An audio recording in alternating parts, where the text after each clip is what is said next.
سلامونه وخت مو بخیر. له شمشاد څخه د مال خبرونو ته ښه راغلاست. په 15 ولایتونو کې د ثبت شویو شکایتونو ډلبندۍ خلاصې او څېړنې پیل شوې ده. د شکایتونو کمیسیون وایي ډېری ثبت شوي شکایتونه د رایو د تفاوت په برخه کې دي چې د تصفیه شویو رایو او ریزلشتونو ترمنځ شته. په همدې حال کې بیا ټاکنیز ټیمونه له کمیسیون غواړي چې د شکایتونو د څېړنو پر مهال قانون او خپل طرزالعملونه په پام کې ونیسي.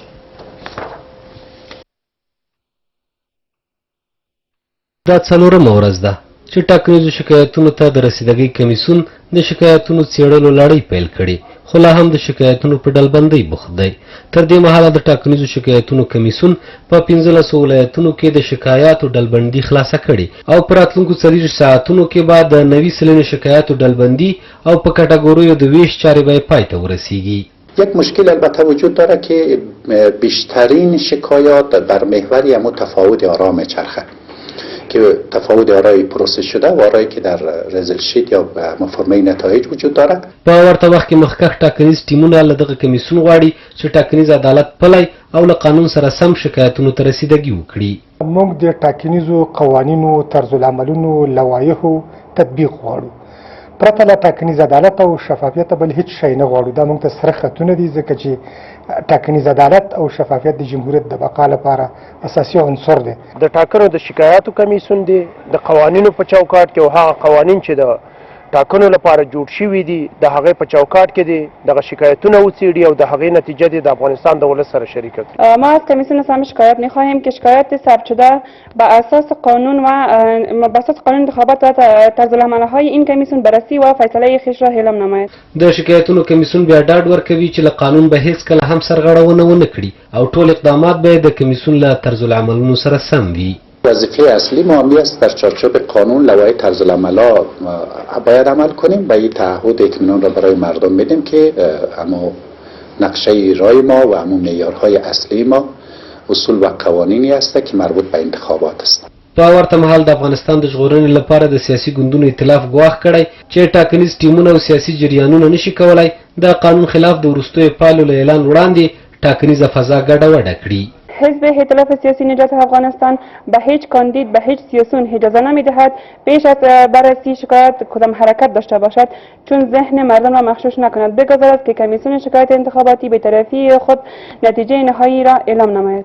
لا وړاندې ځینو سیاسي جریانونو او انتخاباتي ټیکټونو ویلي چې ټاکنې پایلې نه لري او باید انتخابات محوره مصلحتي حکومت رامنځته او ټولو خواو ته دې پکې ونډه ورکړل شي. د تاوتریخوالي کموالی د نااعلان شوي اوربند معنا لري. طالبانو ته نږدې کسان وایي طالبانو به په اخترونو کې نااعلان شوی اوربند کوه او د سولې په تړاو به هم ورته اوربند ترسره شي. د سولې په چارو کې د دولت وزارت وایي اوربند د تاوتریخوالي د کموالي لامل کیږي چې دا د دوی غوښتنه هم ده. طالبانو په روښانه ټکو د اوربند موضوع رد کړې خو د تاوتریخوالي د کمیدو په تړاو یې د مشورو د سلسلې د دوام خبره کړې. دا واضح نه ده چې د تاوتریخوالي د کمیدو اصلي معنا څه ده. د مخم طالبانو په اخترو کې غیر رسمي اوربند کوي چې د توافق په صورت کې به نو کېدلی شي چې دوی داسې یو اوربند وکړي چې هغه د اعلان سوی نه وي رسمي دي نه وي د توافق په صورت کې دي نه وي دا معنا هم ورکوي. نو اوس امریکا تر اوسه له طالبانو سره د اوربند په تړاو په رسمي ډول څه نه دی ویلي خو افغان حکومت ویلي اوربند او د تاوتریخوالي کمیدل د دوی محوري غوښتنه ده. د سولې په چارو کې د دولت وزارت وایي اوربند د تاوتریخوالي کمښت ته لار هواروي.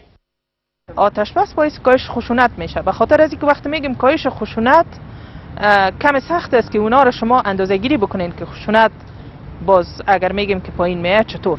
یعنی واقعا ما به خاطر از اینکه خشونت کاهش بدیم نیاز به این داریم که آتش بس داشته باشیم اوربند شود.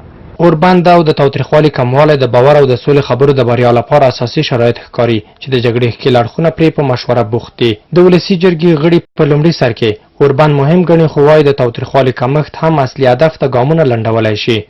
این موضوعی که ما عملات خود در داخل افغانستان کم میسازیم و کم شود این یک چراغ سبز است برای آتش بس دائمی در افغانستان. تاوتریخوالی څه معنا چې د اوربند ونشي، تاوتریخوالی په هغه وخت کې کمیږي چې جنگ نه وي. نو که جنگونه بیا هم دغسې مثلا یو ځای کې بمبار کېږي، بل ځای کې هغې دوی بیا راځي تعرض کوي، موټر بم کوي، انتحار کوي، انفجار کوي، نو تاوتریخوالی خو په هغه صورت کې کمیږي چې اوربند وشي. د طالبانو له اعلامیې دا برداشت کېدای شي چې ممکن دوی په خپلو کې کومې هوکړې ته رسېدلې وي. بلخوا د خلیلزاد له لوري تازه د طالبانو د نظر په اړه کوم غبرګون نه دی ښودل شوی، خو افغان حکومت ویلي کله چې طالبان او امریکایان هوکړه وکړي دوی به خپل جوړ شوی پلاوی رسنیز کړي. طالبان او امریکا د یو کال په تېرېدو سره د سولې په اړه کومې هوکړې ته ونه رسېدل او اوس تمه شته چې نهایي شوې هوکړه لاسلیک شي. په 2019 کال کې طالبانو د غیر رسمي ناستو سربیره 9 پړاوه بې پایلې خبرې وکړې، خو برعکس افغان حکومت بریالی شو چې په دې کال کې ټاکنې وکړي. د ټاکنو لومړنۍ پایلې اعلان شوي او وروستۍ پایله 2020 کال ته پاتې دي. 2019 کال کې طالبان وتوانېدل لوی بریدونه وکړي او افغان حکومت د ولسوالیو په نیولو کې بیا پر طالبانو باندې سږ سخت هوایي بریدونه وکړل.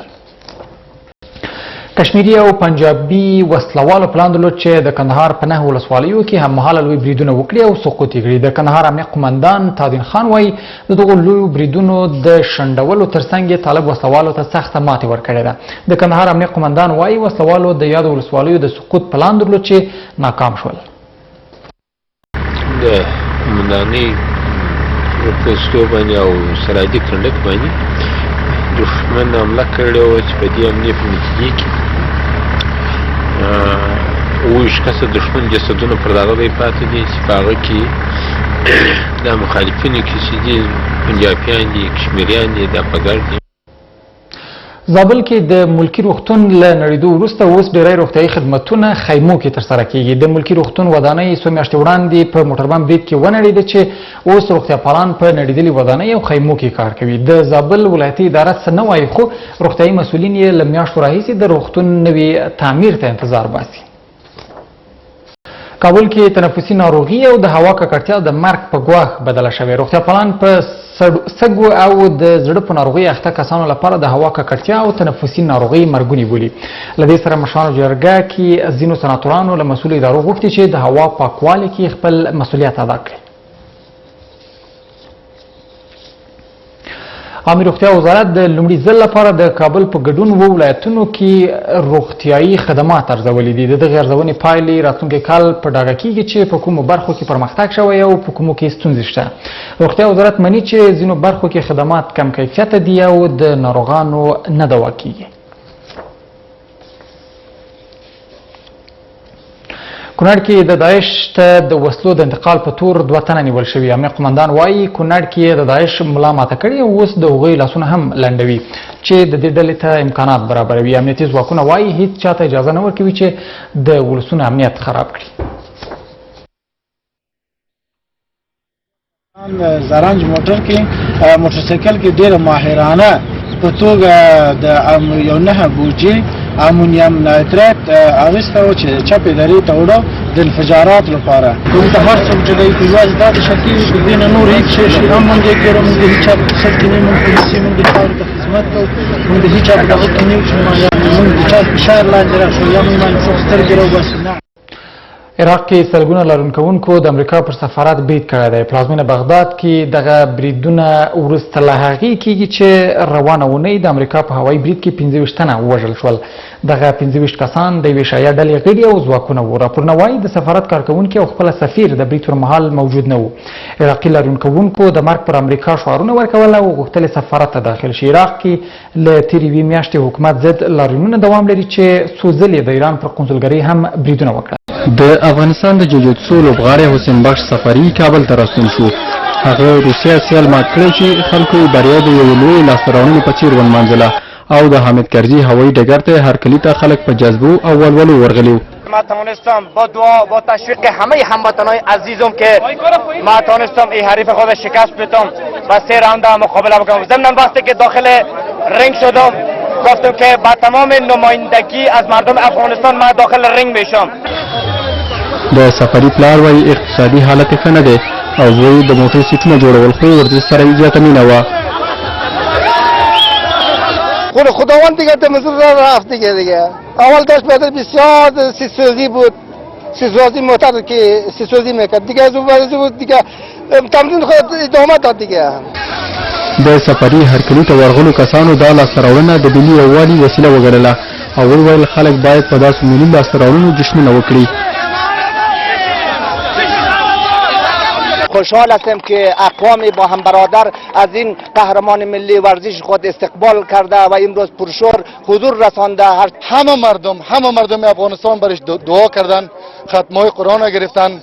دیگه دعای مردم همیشه با قهرمانان ورزش خصوصا ورزش است.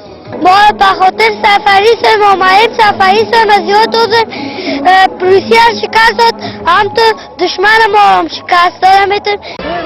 حسین بخش سفری د یکشنبې په شپه روسیه کې کوربه لوبغاړی پیټربرګ مات کړ. هغه د اسیا سالون دننه اولمپیک څخه 2 کاله وړاندې د سرو زرو مډال هم ګټلی. د اوس لپاره په خبرونه همدومره ول ملتیا مو ډېره مننه. تر بیا